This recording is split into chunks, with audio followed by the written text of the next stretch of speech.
Assalamualaikum warahmatullahi wabarakatuh.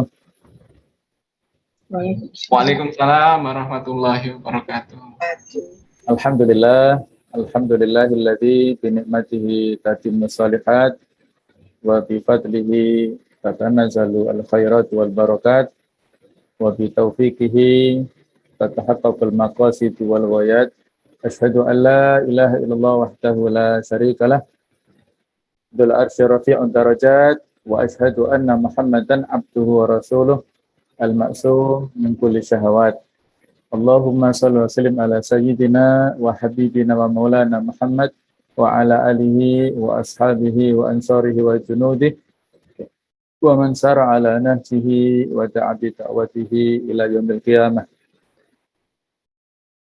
Amma ba'du, Bapak Ibu para peserta Zoom meeting rahmatullah. Ini menarik ya, dan materinya cukup berat ya, berat dalam arti konsekuensinya. Kalau menyampaikannya insya Allah ya sama-sama lah ya, kita belajar bersama, tetapi konsekuensi daripada materi ini yang berat ya. Ramadan antara ketamatan dunia dan penyucian jiwa. Kita coba untuk mereview ataupun mengkaji ulang apa sih sebenarnya target capaian daripada ibadah kita di bulan Ramadan. Bahwa meraih hakikat takwa di bulan Ramadan ini adalah inti. Jadi pelaksanaan puasa Ramadan ini berdampak pada peningkatan kualitas ketakwaan. Bahkan inti puasa Ramadan adalah ketakwaan. Sebab ujung dari pelaksanaan puasa Ramadan adalah diraihnya status sebagai manusia yang bertakwa. Ayat yang sering sekali kita baca, kita dengarkan, disampaikan oleh para penceramah, para mubalik, surat Al-Baqarah 183, ini mengingatkan kepada kita semuanya tentang kewajiban puasa, dilanjut sampai dengan ayat 187. Ayat-ayat inilah yang berbicara tentang masalah puasa. Dan menariknya, Bapak Ibu sekalian, bahwa ketika Allah Ta'ala memerintahkan kepada kita tentang masalah puasa ini, di akhir ayat 183 Allah mengatakan, la'allakum tattaqun, agar kalian bertakwa. Ini adalah target capaian daripada ibadah puasa. Dan demikian pula Allah mengakhiri pada ayat 187, itu adalah la'allahum yattaqun. Kadzalika yubayyinullahu lakum ayatihi yubayyinu ayatihi linnasi la'allahum yattaqun. Seperti itulah Allah telah menjelaskan tanda-tanda kepada manusia supaya mereka bertakwa.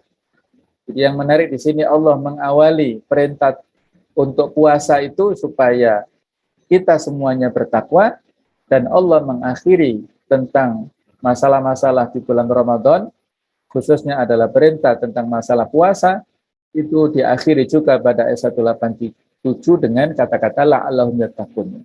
Jadi kata-kata takwa ini yang menjadi kata kunci utama di dalam masalah puasa. Jadi kalau bisa kita rumuskan bahwa target puasa ini adalah peningkatan takwa.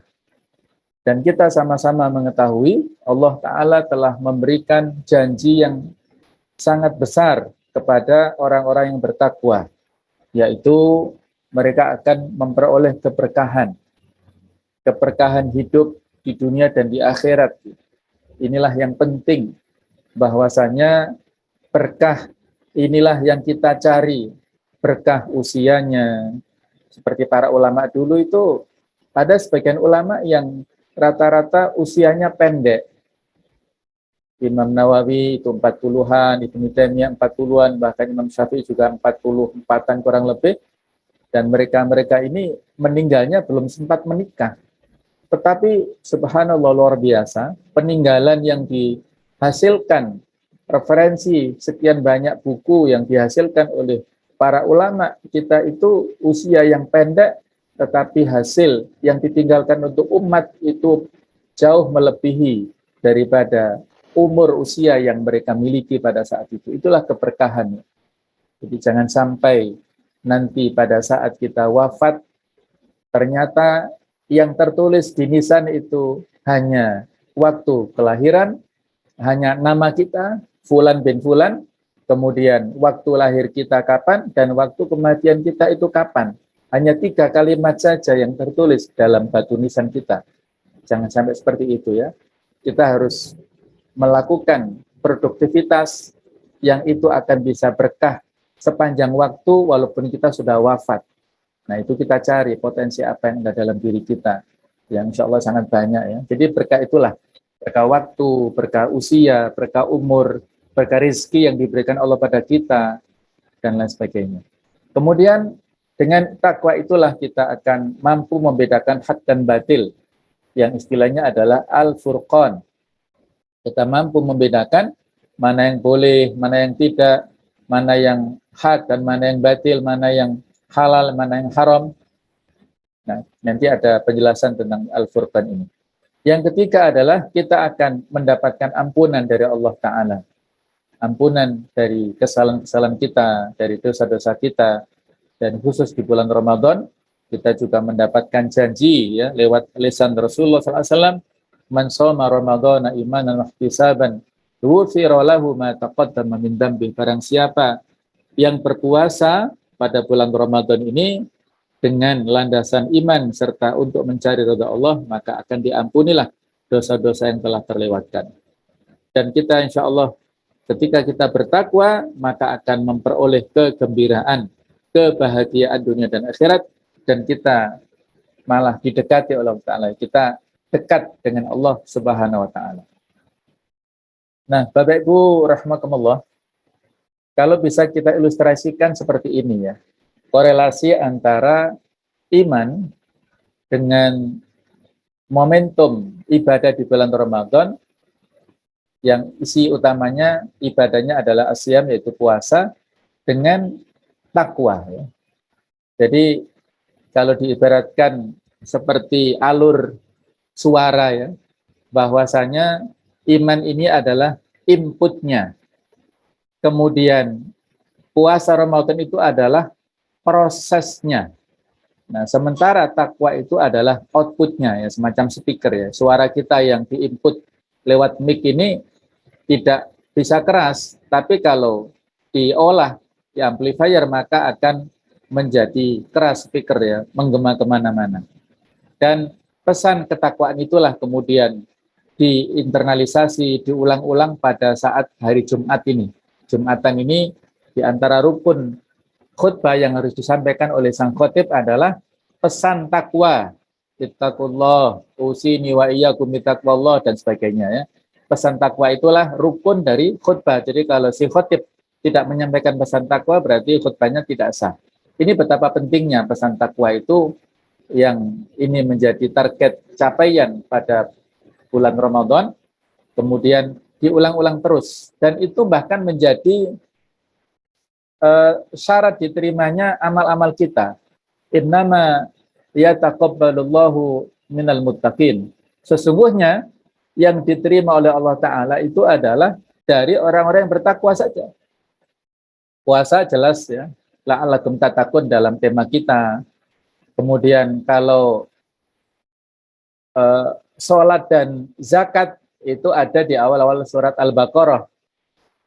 Hudalil muttaqin, siapakah orang bertakwa itu? Alladzina yu'minuna bil ghaibi, iman kepada yang gaib, wa yuqimuna sholata wa yu'tuna zakat wa mimma razaqnahum yunfiqun. Jadi ini kaitannya dengan sholat dan zakat, itu adalah ciri orang-orang yang bertakwa.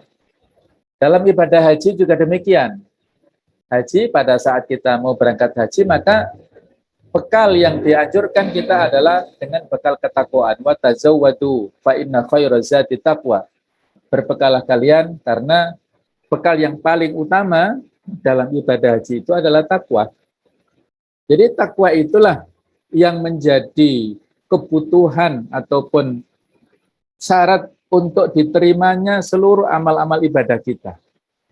Nah, dan takwa itulah yang menjadi standar kemuliaan manusia di hadapan Allah Subhanahu wa Ta'ala. Inna akramakum indallahi atqakum. Sesungguhnya yang paling mulia di antara kalian di sisi Allah Ta'ala adalah yang paling bertakwa. Orang yang mulia di sisi Allah itu bukan karena jabatannya, bukan karena kekuasaannya, bukan juga karena hartanya. Seandainya orang karena jabatannya itu paling mulia di sisi Allah, maka Allah memuliakan Fir'aun ya, yang jabatannya luas, memuliakan Namrud karena kekuasaannya luas, tapi bukan itu standar kemuliaan di sisi Allah. Dan seandainya Allah memuliakan seseorang itu karena hartanya, maka Allah mengangkat derajat Qarun, orang terkaya sepanjang zaman, ya. Tetapi justru Qarun tenggelam oleh kekayaannya sendiri. Jadi bukan itu kemuliaan seseorang, tetapi kemuliaan itu adalah dari ketakwaan seseorang. Dan takwa itu adalah letaknya di hati kita. At-taqwa hahuna.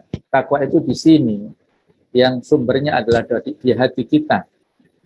Nah, oleh karena itulah, marilah kita jadikan momentum Ramadan ini sebagai sarana yang sangat pas dan tepat untuk menjadikan Ramadan sebagai amplifier ketakwaan kita. Mengupgrade, memperbesar, memaksimalkan potensi ketakwaan kita agar keberkahan dari langit dan bumi ini dapat kita nikmati. Bukan hanya untuk diri sendiri, tapi juga untuk masyarakat dan bangsa Indonesia tercinta. NKRI tercinta kita ini. Puncaknya Indonesia nanti akan mendapatkan gelar baldatun thayyibatun wa rabbun ghafur, sebuah negeri yang subur dan makmur, adil dan aman karena ada ketakwaan bangsana. Jadi mendapatkan gemah lipah roh jinawi lah begitu ya, dan mendapatkan ridho dari Allah Subhanahu wa taala. Walau anna ahlal qura amanu wattaqau la fatahna alaihim barakatin minas sama'i wal ardi. Seandainya penduduk satu negeri itu beriman dan bertakwa, maka akan dibukakan pintu-pintu keberkahan Allah Ta'ala dari langit dan bumi. Nah, jadi inilah sebagai evaluasi bagi kita semuanya. Ya. Nah, kita juga perlu untuk mengevaluasi. Kita sudah hampir mencapai finish Ramadan ini. Kira-kira hikmah-hikmah yang ada di bulan Ramadan ini kita dapatkan ataukah belum? Kita misalnya di sini bentuk peribadatan kepada Allah. Ketika kita melaksanakan perintah otomatis berarti kita taat kepada Allah dan disitulah bentuk ibadah kita. Kemudian sebab tumbuhnya ketakwaan ya dengan sarana puasa ini.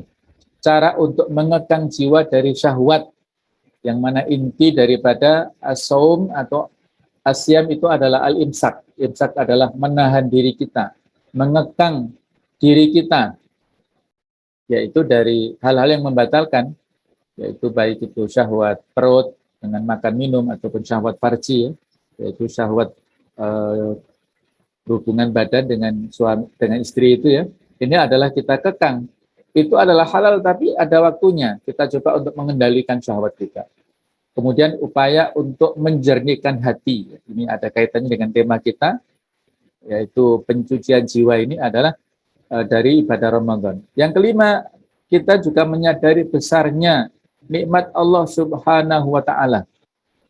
Bahwa Ramadan itu adalah syahrul muwasat, bulan empati, simpati. Siapapun yang punya kelebihan di bulan Ramadan, siangnya ini mengalami hal yang sama. Mengalami lapar juga, mengalami dahaga juga.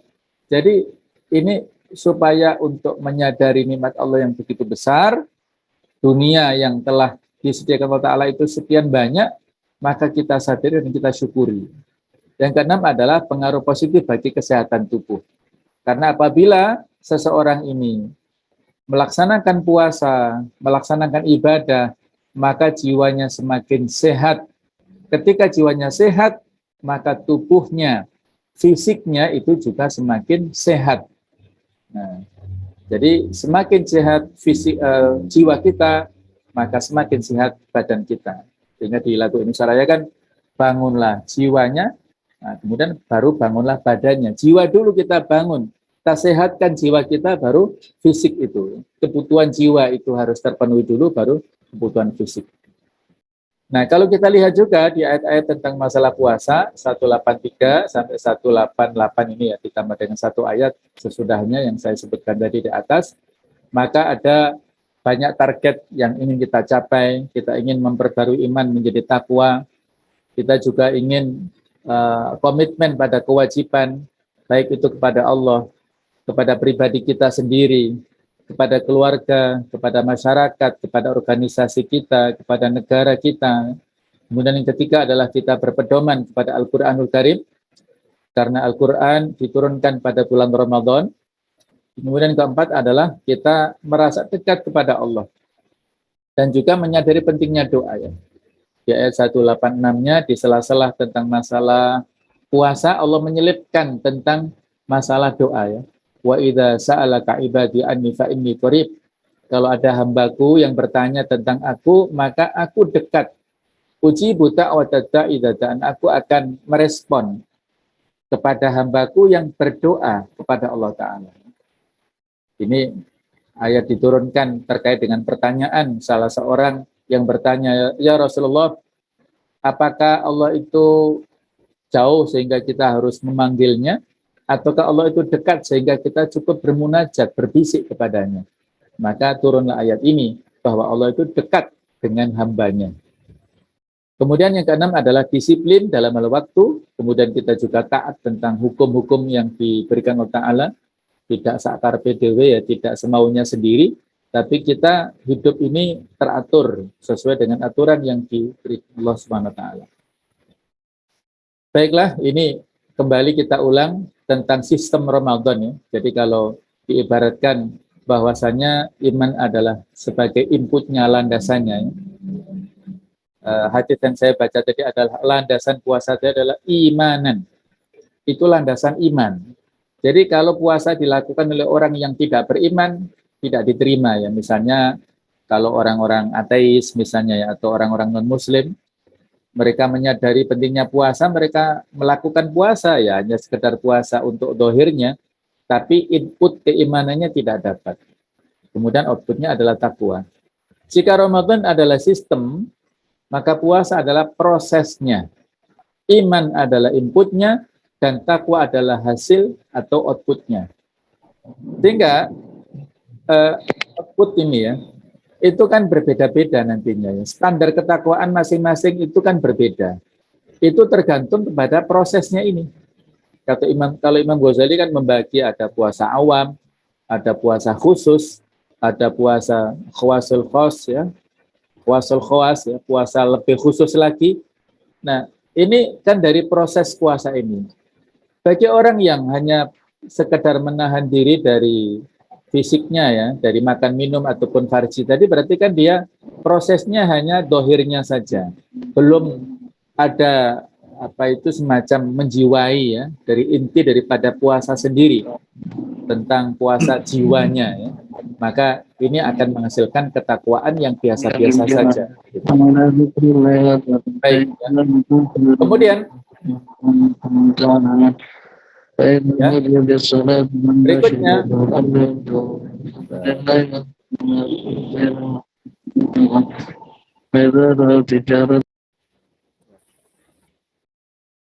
ya. Jadi kaitan antara iman, takwa dan furqan ya, yang tadi saya sebutkan ya, bahwa takwa ini semacam outputnya masih ada kelanjutan outcome-nya, manfaat atau hasilnya ini. Bahwa sebab itu Al-Furqan adalah buah dari takwa, dan takwa adalah akibat daripada iman. Bertambah iman, bertambah tinggi ketakwaan, maka bertambah halus pula lah kekuatan Al-Furqan dalam jiwa kita. Allah Ta'ala berfirman di surat Al-Anfal ayat 29, Ya ayyuhalladzina amanu in tattaqullaha yaj'al lakum furqana. Wahai orang-orang beriman, kalau kalian bertakwa kepada Allah, maka Allah akan menjadikan Al-Furqan ini pembeda, mampu untuk membedakan mana yang hak dan mana yang batil tadi. Jadi kalau misalnya orang yang pasca Ramadan itu masih belum nampak filter dalam dirinya, masih menggampang-gampangkan hukum yang telah ada dalam Al-Quran ataupun hadis, kemudian muamalahnya juga demikian masih menggampang-gampangkan, maka berarti dia belum ada kekuatan furqan dalam dirinya. Maka mari kita evaluasi bersama-sama.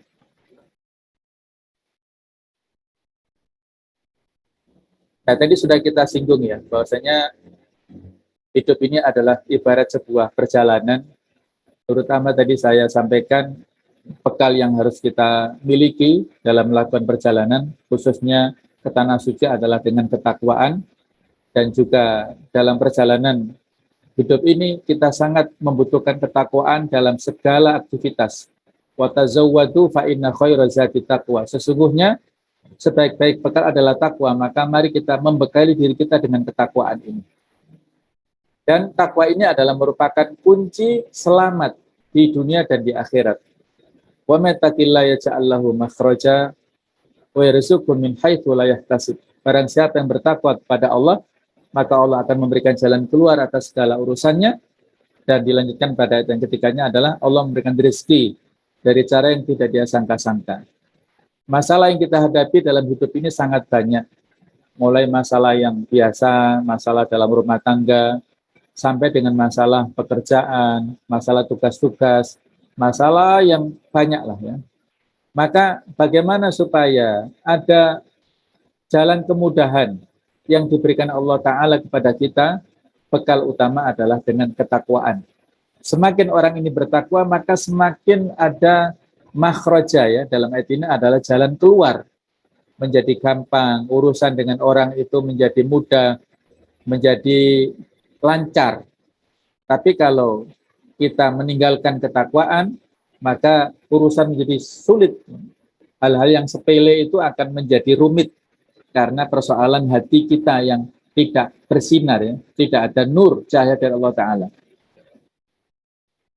Ada pesan yang bagus ya dari Cak Nun, ya, MH Ibn Najib, seorang budayawan, sastrawan, bahwa Ramadan itu adalah bulan untuk mempuasai dunia. Saya kira ini yang sangat relevan ya, pesan ini dengan judul kita. Ya. Puasa dari dunia, menahan diri dari dunia. Untuk melatih kita mengambil jarak dari dunia. Untuk, dalam tanda kutip lah ya, menjauhi dunia. Untuk mengatasi dunia. Jangan sampai pernah kalah oleh dunia dan isinya. Untuk memperoleh kemenangan atas nafsu-nafsu dalam diri kita yang memperbudak kita agar menyembah dunia. Insya Allah ya, luar biasa ya. Beliau seorang sastrawan, jadi kata-katanya ini betul-betul tepat dan mengena ya pada hati kita ya. Nasihatnya luar biasa. Bahwa puasa ini sebagai madrasah, sarana untuk melatih diri kita semuanya supaya tidak buta di dunia ini, tidak menghambakan diri kepada dunia. Yang seharusnya kita itu sebagai pengendali dunia, jangan sampai diri kita terkendalikan oleh dunia. Jangan sampai diperbudak ya oleh dunia ini. Maka puasalah ini sebagai latihan. Apa isinya dunia? Dunia isinya makanan, isinya minuman, isinya wanita, isinya laki-laki, ada harta, ada tahta, ada macam-macam lah dunia ini ya. Nah, di Ramadan inilah, pada momentum puasa inilah kita dilatih Allah Ta'ala untuk memiliki imsak tadi ya kan. Imsak itu kan pengendalian, pembatasan diri kita. Hal-hal yang halal itu ada batasnya. Batasnya adalah mulai subuh sampai dengan maghrib. Tapi jangan kemudian di luar jam-jam ini los-losan ya. Berarti kita nggak memiliki manfaat dari puasa itu. Harus ada kendali. Nah, itulah kita dilatih. Ketika jiwa kita sanggup untuk menahan diri dari hal-hal yang mubah, maka insya Allah jiwa kita akan sanggup untuk mengendalikan, menjauhi dari hal-hal yang haram atau hal yang syubhat. Itu kita dilatih dari momentum Ramadan ini. Nah, kemudian kita diingatkan ya bahwa orientasi hidup kita itu adalah akhirat. Di surat Al-Qasas ayat 77, ayat ini ada di sela-sela cerita tentang Qarun. Wabtaghi fima ataqallahu darul akhirah. Carilah dengan apa yang telah diberikan oleh Allah kepadamu kehidupan akhirat. Wala tansa nasibaka minad dunya. Jangan lupakan bagianmu di dunia ini. Jadi orientasi kita itu sebenarnya adalah akhirat. Kampung halaman kita itu adalah akhirat. Kalau diibaratkan kita ini sebagai seorang musafir, perantauan, sementara keluarga kita itu masih di kampung halaman, maka kita mengumpulkan gaji, mengumpulkan pendapatan, ditabung, nggak boros-boros, tapi kita tabung supaya pada saatnya kita mudik, kita pulang kampung, bisa memberikan sesuatu yang berharga untuk keluarga kita, anak kita, keluarga kita, istri kita yang menunggu di sana.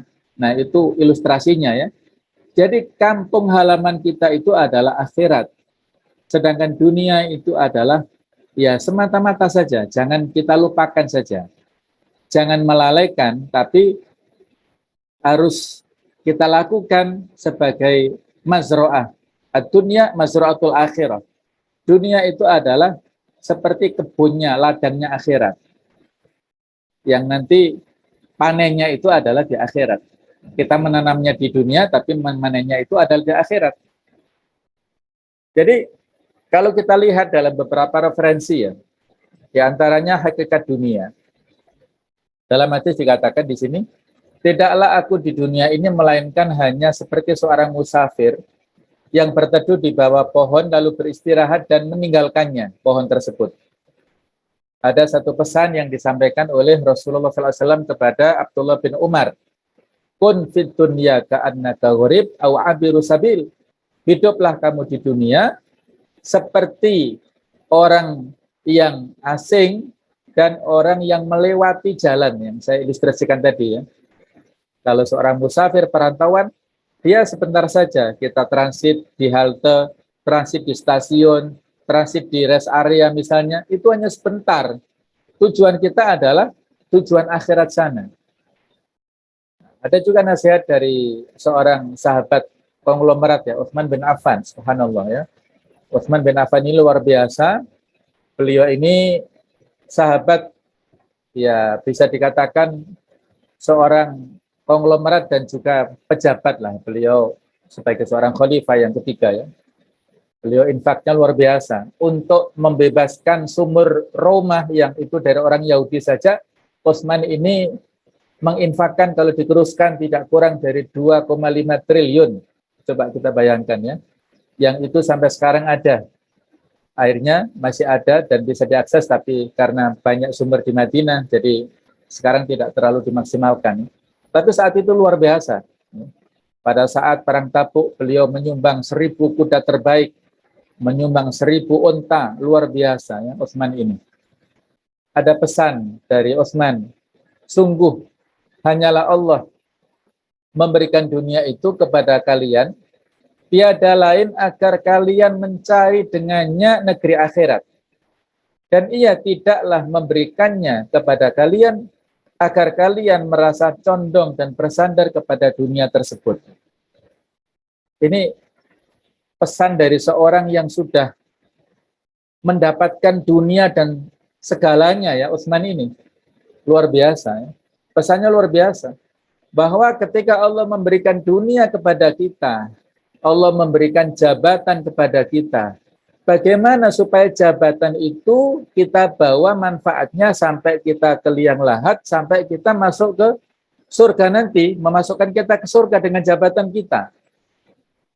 Dengan suka membantu, suka memudahkan urusan orang lain, suka memberikan advokasi kepada orang lain. Ketika kita misalnya diberikan harta oleh Allah Ta'ala, bagaimana harta yang kita dapatkan berupa fasilitas rumah, fasilitas mobil, fasilitas uang, dan sebagainya, maka manfaatnya itu kita bawa, menemani kita sampai di alam barzakh nanti, sampai kita di akhirat nanti, dan sampai menjadikan wasilah untuk memasukkan kita ke surganya nanti dengan uang kita. Nah, jadi itulah bahwasanya dunia itu adalah sarana untuk mengantarkan kita sampai ke akhirat nanti. Sehingga ya bukan kita condong kepada dunia, tapi justru kita adalah menjadikan dunia condong kepada kita, dan akhirnya kita bawa menjadi akhirat. Siapa yang menjadikan akhirat sebagai tujuannya, maka dunia akan mengikutinya. Tapi kalau dunia yang menjadi orientasi utamanya, maka dia tidak akan didekati oleh dunia, dan akhirat tidak akan dia dapatkan. Nah, kurang lebih seperti itulah ya, ini nasihat untuk kita semuanya. Kemudian, dari referensi hadis yang lain, juga bisa kita dapatkan tentang nilai dunia. Rasulullah SAW dalam sebuah hadis mengatakan yang artinya, bahwa andai dunia ini sepadan dengan sayap seekor nyamuk di sisi Allah, maka orang-orang kafir tidak bakal mendapatkan minum walaupun seteguk air. Atau dalam bahasa yang lainnya, seandainya dunia itu lebih berharga di sisi Allah Ta'ala daripada satu sayap ekor nyamuk, maka tidak akan dibiarkan orang-orang kafir itu minum walaupun satu teguk air. Faktanya adalah orang-orang kafir bukan hanya minum satu teguk air, mereka minum semuanya ya.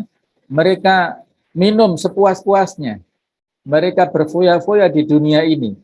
Berarti kesimpulannya adalah bahwa dunia di sisi Allah Ta'ala itu tidak lebih berharga daripada satu sayap seekor nyamuk. Karena buktinya seperti itu. Ya, buktinya orang kafir banyak berleha-leha, banyak berfoya-foya di dunia ini. Satu saat Rasulullah SAW berjalan di sebuah pasar dan beliau menyaksikan para sahabat sedang berkumpul di bangkai kambing, ya, kambing yang sudah mati, yang tidak disembelih, ya, jadi bangkai, dan ada telinganya yang cacat. Maka beliau mendekat dan menjinjing kambing ini.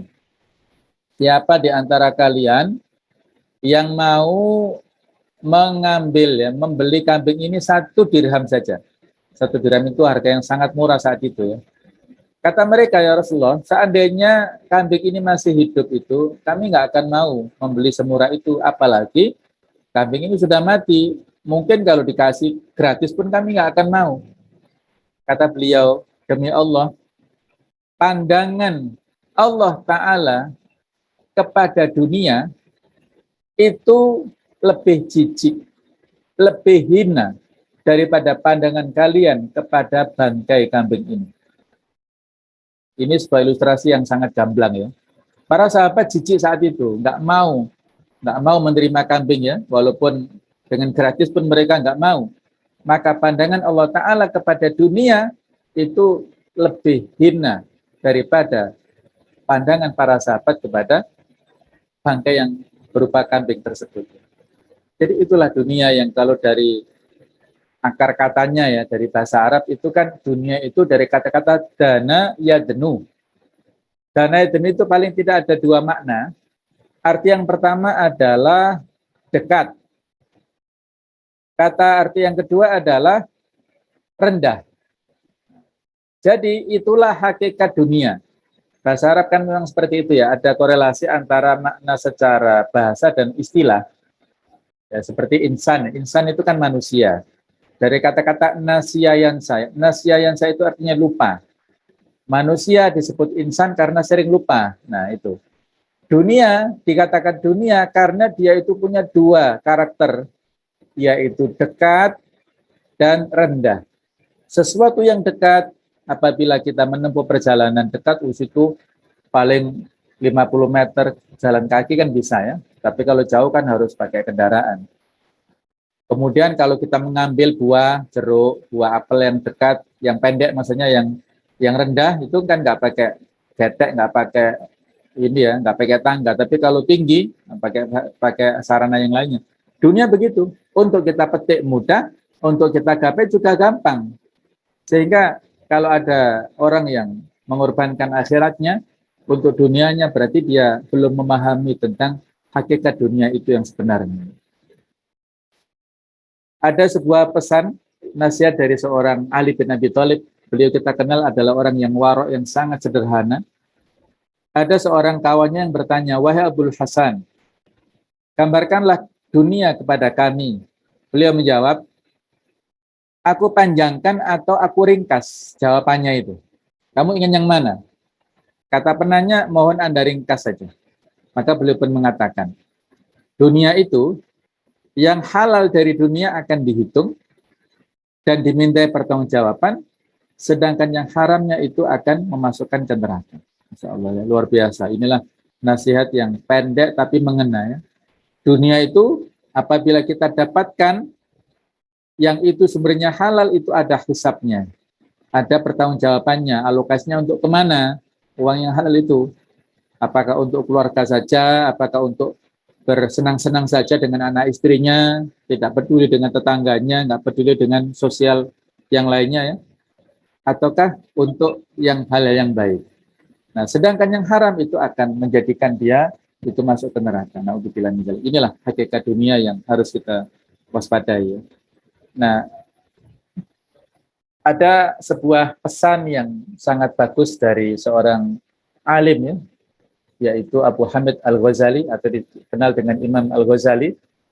Beliau suatu saat dalam sebuah majelis bertanya kepada para muridnya, "Wahai murid-muridku, apa yang paling dekat di dunia ini?" Kata murid-muridnya, yang dekat itu ya orang tua kita, anak-anak kita, keluarga kita. Kata beliau, bukan ya, yang dekat itu adalah kematian. Kullu nafsin dha'iqatul maut. Kematian itulah, setiap jiwa akan merasakan kematian. Orang 1-2 menit masih hidup, nggak tahu, ternyata ditabrak dari belakang, ternyata wafat ya. Jadi nggak ada yang mengira, kematian itulah yang sangat dekat. Kemudian ditanya kepada murid-muridnya, apa yang paling jauh di dunia ini?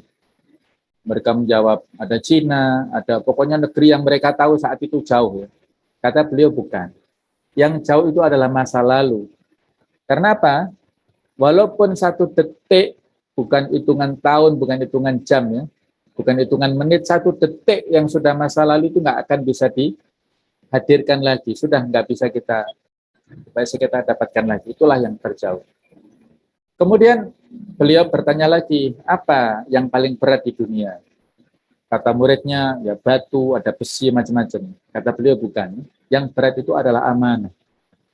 Amanah ini dulu, di surat Al-Ahzab 72, Allah telah menawarkan amanah kepada gunung-gunung, kepada langit. Ya. Mereka nggak mau menerima. Inna aradnal amanata 'ala samawati wal ardi, ya. Kepada langit, kepada bumi, kepada gunung-gunung. Mereka nggak mau menerima. Mereka tidak mau menerima amanah, tetapi manusia yang menerima amanah, ya. Padahal manusia itu banyak kebodohannya. Jadi amanah itu yang berat.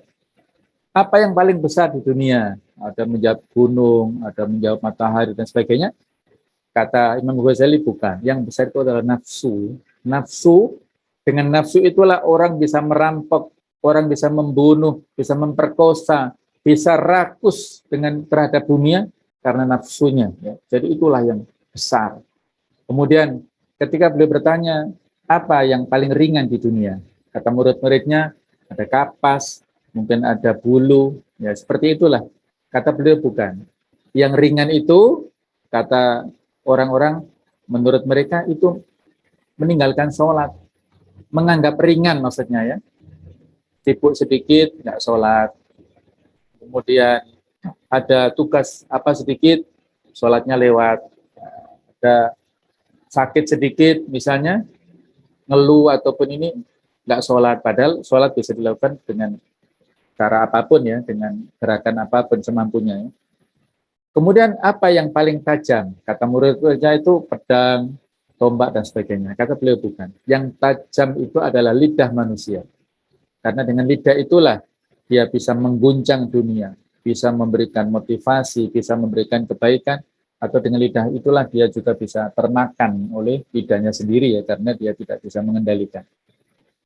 Jadi korelasi kita adalah di sini kaitan dengan masalah kematian, tentang dunia, yang kita bicara tentang masalah ketamakan.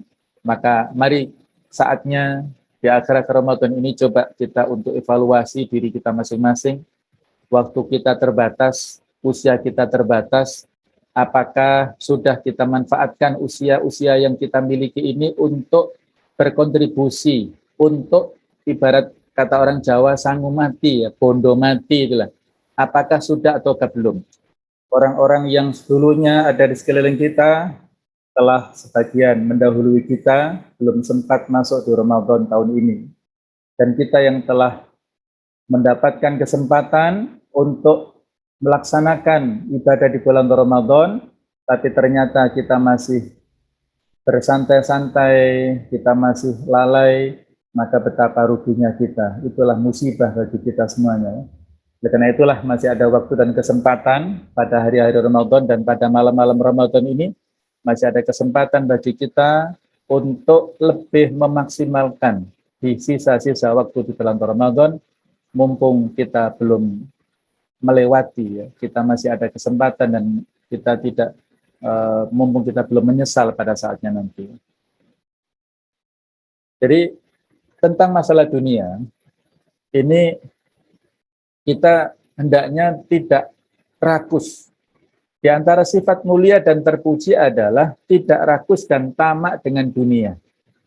Hendaknya ya di sini kita bisa baca dunia dengan segala isinya, apakah dalam bentuk pujian, popularitas, harta, jabatan, ingin dihormati orang lain dan sebagainya, maka hendaknya kita memiliki sifat yang disebut dengan zuhud.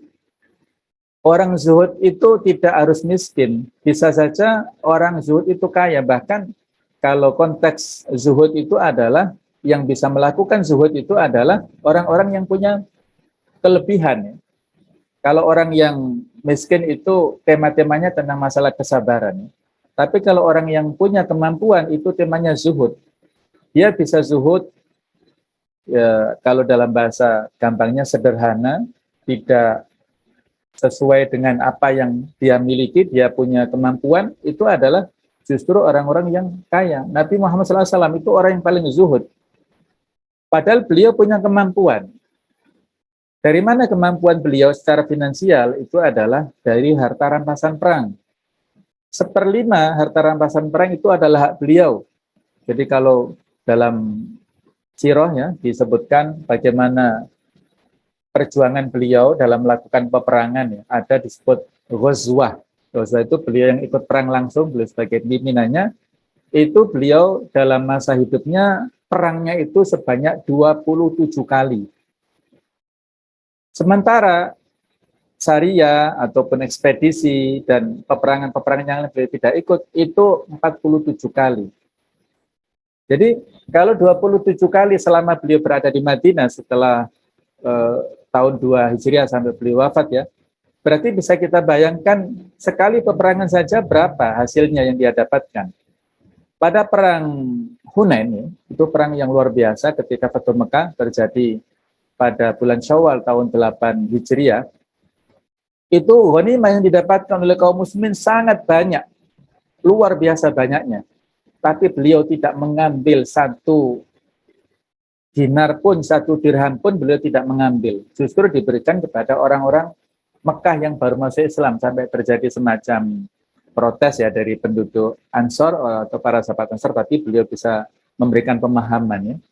Jadi itulah beliau yang punya kemampuan dari sisi finansial, jabatan itu adalah luar biasa, tapi beliau adalah orang yang zuhud. Luar biasa, ya. Ketika ada seorang tamu tiba-tiba datang ke rumah Nabi Sallallahu Alaihi Wasallam yang saat itu tidak ada beliau di rumah, ya, hanya ada istrinya, yaitu Aisyah. Tamu ini heran, apakah ini tempat duduknya Rasulullah Sallallahu Alaihi Wasallam, tikar yang keras, yang kasar, ya. Apakah beliau duduk di sini? Iya.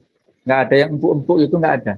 Maka orang ini pulang untuk mengambil semacam karpet dan dibawa kepada rumah Nabi Sallallahu Alaihi Wasallam, ya, sebagai hadiah. Kasihan beliau orang yang luar biasa, ya, tapi kondisinya memprihatinkan begitu, ya, versi orang ini. Maka dibeberlah karpet permadani itu di ruang tamu Rasulullah SAW. Kemudian orang ini pulang. Beberapa saat berikutnya ketika Rasulullah pulang ke rumah, kaget. Ini punya siapa? Kata si Aisyah, ini hadiah dari tamu, dari begini. Kata beliau, kembalikan. Kembalikan, wahai Aisyah. Seandainya, beliau mengatakan begini, seandainya kalau saya mau, wahai Aisyah, saya akan bisa mendatangkan permadani dari emas. Saya bisa mendatangkan permadani yang mahal. Karena itu tadi, ya, beliau punya sisi kemampuannya. Tapi ya beliau tidak mau, ya.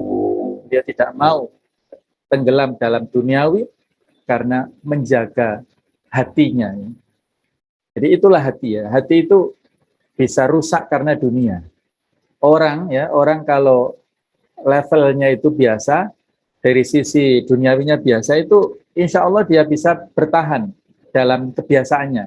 Tapi kalau coba diuji dengan misalnya kaya mendadak, ya misalnya, atau misalnya dia naik jabatannya terlalu cepat, misalnya, maka dia akan goyah ya, tidak kuat dari sisi psikisnya. Nah, itulah dunia ya, yang nanti kita akan bahas seperti racun lah gitu ya.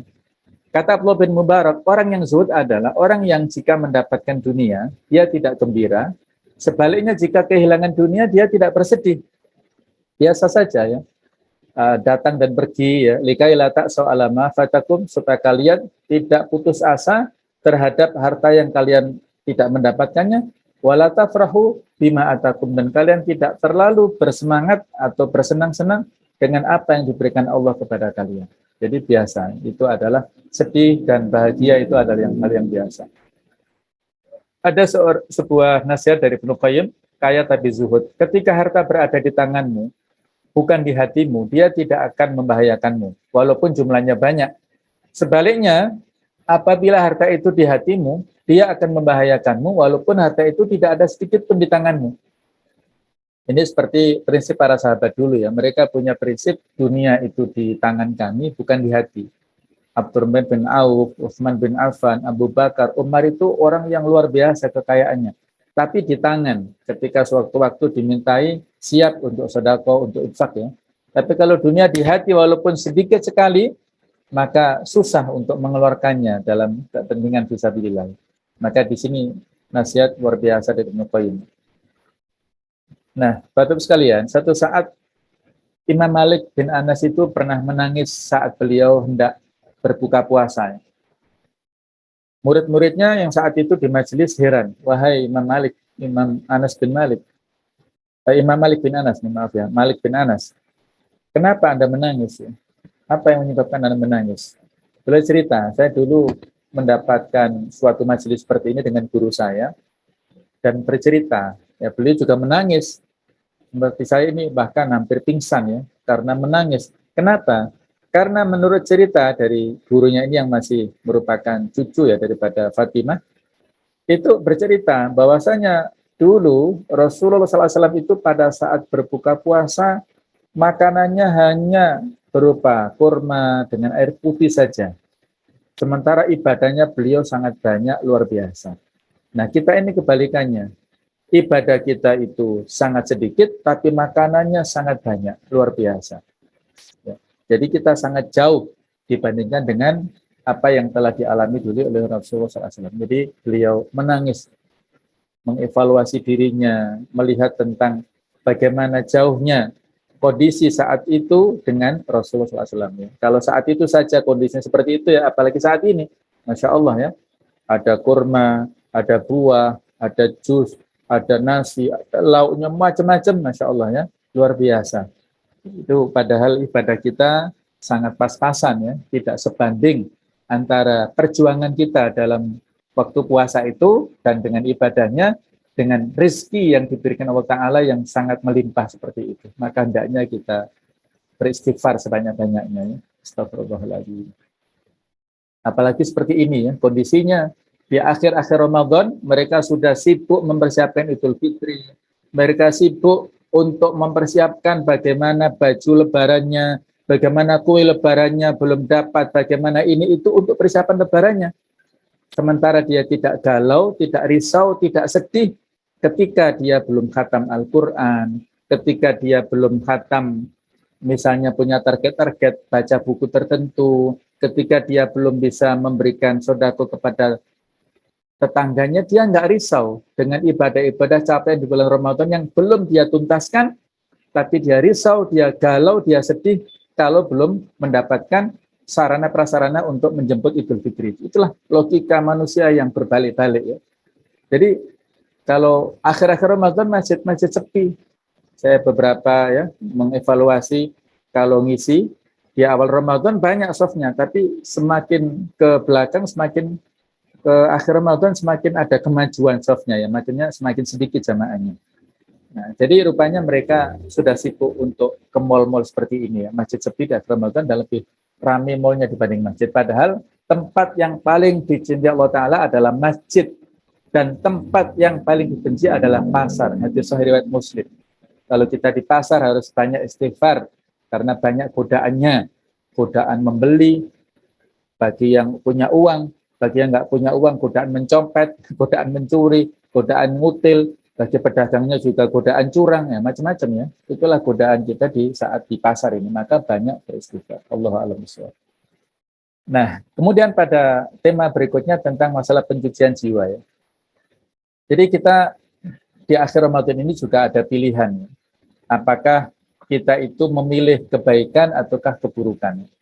Allah telah mengilhamkan kepada jiwa kita itu pilihan. Fa'alhamaha fujuraha wa taqwaha. Kami ilhamkan, kata Allah Ta'ala, Allah mengilhamkan kepada jiwa kita itu jalan menuju kepada durhaka, menuju kepada maksiat dan mengantarkan ke neraka nantinya, atau jalan kepada ketakwaan. Kita punya pilihan di sini. Dan puasa adalah satu di antara amal pencucian jiwa yang sangat efektif dalam menguatkan jiwa takwa. Dengan puasa, seseorang semakin dapat menghayati bahwa hidup ini penuh dengan ujian. Dan takwa adalah perisai dari setiap ujian tersebut. Jika seseorang tidak memiliki perisai dari ujian, maka sangat wajar jika akan membangkitkan sifat fujurnya ya. Bukan jujur tapi fujur. Fujur itu maksiatnya. Kata Buya Hamka dalam tafsir Al-Azhar, diberilah setiap diri itu ilham oleh Tuhan. Mana jalan yang buruk, yang berbahaya, yang akan membawa celaka supaya janganlah ditempuh, dan bersamaan dengan itu diberinya pula petunjuk mana jalan yang baik, yang akan membawa selamat dan bahagia dunia dan akhirat. Kita punya pilihan, apabila di akhir Ramadan ini kita meramaikan masjid, kita itikaf di masjid, kita semakin rajin untuk datang ke masjid, untuk tilawatul Quran, untuk menuntaskan target-target ibadah kita, itu adalah jalan ketakwaan. Tapi kalau akhir Ramadan ini, kita lupa dengan Qur'annya, lupa dengan itikafnya, lupa dengan doanya, lupa dengan zikirnya, maka itu adalah jalan yang fujur, yang mengantarkan kita kepada penyesalan di dunia dan di akhirat nanti. Kita punya pilihan masing-masing. Nah, jadi pada ayat-ayat di surat Asy-Syams ini, ya, pada ayat ke-9, Allah Ta'ala mengatakan, qad aflaha man zakkaha. Sungguh beruntunglah orang yang mensucikan jiwa. Disebutkan bahwa asal pencucian adalah penambahan kebaikan. Dan yang dimaksud ayat ini adalah barang siapa yang berusaha untuk menyucikan jiwanya, memperbaiki, dan meninggikannya dengan memperbanyak ketaatan dan kebaikan, serta menjauhi keburukan, maka pasti ia akan bahagia. Jadi di sini mengumpulkan ya antara usaha kita secara manusiawi dengan takdir dari Allah. Takdir Allah itu mengikuti daripada usaha kita. Ketika kita berupaya untuk baik, maka Allah akan memberikan kebaikan pada kita. Begitu pula sebaliknya, waqad khaba man dassaha. Sungguh merugilah orang yang mengotori jiwanya. Orang yang melakukan maksiat sudah menutupi jiwanya yang mulia dengan melakukan dosa-dosa, menguburnya dengan berbagai hal yang rendah dan hina, menghancurkan dan merusaknya dengan melakukan berbagai hal yang tercela, sehingga jiwa itu menjadi hina, sehingga ia tertimpa kesengsaraan dan kerugian. Hati kita ibarat putih ya, seperti sesuatu kapas ataupun kertas yang putih. Kalau ada kemaksiatan, dosa yang kita lakukan, itu seperti noda hitam. Kalau kita istighfar taubat, noda hitamnya hilang. Tapi kalau istighfar taubat tidak kita lakukan, dan kemaksiatan terus kita lakukan, maka noda-noda hitam itu akan semakin menyebar luas di kertas atau di kapas yang putih itu. Maka disitulah hati itu akan menjadi sakit dan akan menjadi tertutup. Kalla bal rona ala qulubihim ma kanu yaksibun. Yang demikian itu adalah karena ada noda-noda hitam dalam dirinya karena dosa-dosa yang kemaksiatan yang mereka lakukan, sehingga menjadi hitam hati tersebut, hitam pekat dan susah ya. Kalau sudah tertutup yang seperti itu, susah untuk dilakukan perbaikan pada hati kita. Ini ada sebuah perbandingan ya dari Ibnu Qayyim tentang jiwa yang mulia dan jiwa yang hina. Kalau jiwa yang mulia itu dia suka dengan sesuatu ketinggian, kemuliaan. Sementara jiwa yang hina itu suka dengan sesuatu yang hina. seperti lalat itu berkutat di sekitar kotoran karena memang ya seperti itu ya. Dia seolah-olah diibaratkan seperti jiwa yang hina itu. Nah, begitu pula kalau kita jiwa yang itu adalah jiwa yang mulia, maka kita itu suka dengan kemuliaan, tidak suka dengan kezaliman, tidak suka dengan pengkhianatan dan lain sebagainya. Tapi kalau kita jiwanya itu hina, maka akan melakukan hal-hal yang hina tersebut dengan biasa ya. Maka kita mau memilih yang mana, apakah kehinaan atau kemuliaan. Nah, inilah 4 racun hati yang disampaikan oleh Ibnu Qayyim al-Jauziyah, bahwasanya 4-empatnya ini bisa kita antisipasi, baik itu fudulul kalam, kita banyak dalam bicara, fudulul nazar, banyak dalam memandang, fudulul ta'am, kita banyak dalam hal makan, kemudian fudulul mukhalatah, banyak bergaul yang berlebihan. Ini semua bisa kita kendalikan dengan sarana puasa ini. Dengan puasa kita lebih sedikit ya, bicaranya.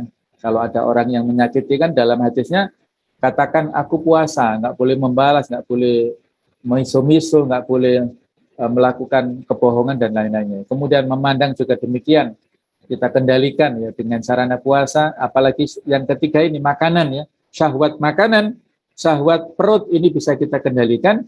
Yang keempat mukhalatah ini dengan sarana itikaf ya. Ketika kita itikaf berarti kita cut pergaulan kita dengan orang lain dan saat itulah kita fokus hanya kepada Allah Subhanahu wa taala. Kemudian ini saya jadikan slide yang terakhir, masing-masing sebenarnya ada penjelasannya ya. Tapi saya ulas singkat-singkat saja. Ada 10 kaidah yang bisa kita jadikan sebagai referensi untuk menjadikan jiwa kita ini suci. Bisa menyucikan jiwa kita, menumbuhkan dan membersihkannya dari segala sesuatu yang dapat mengotori jiwa kita. Yang pertama adalah tauhid. Tauhid ini sebagai pondasi. Keimanan yang murni, yang utuh kepada Allah Ta'ala, kita jauhkan dari berbagai macam kesyirikan. Ini yang paling penting, yang paling awal. Kalimat tahlil, la ilaha illallah adalah pondasi. Seburuk apapun manusia, ketika dia ahlu tauhid, nantinya dia kemungkinan ada ampunan dari Allah dan dia ahlu jannah, ya dia masuk surga nantinya. Tapi kalau nggak pernah bertauhid, nggak pernah bersyahadat, nah susah ya. Jadi tauhid ini pokok pangkal utama dari segala macam solusi semuanya. Tauhid keimanan kepada Allah Ta'ala. Karena dalam tauhid nanti ada tawakal kepada Allah, ya. Ada totalitas dalam hal keimanan kepada Allah.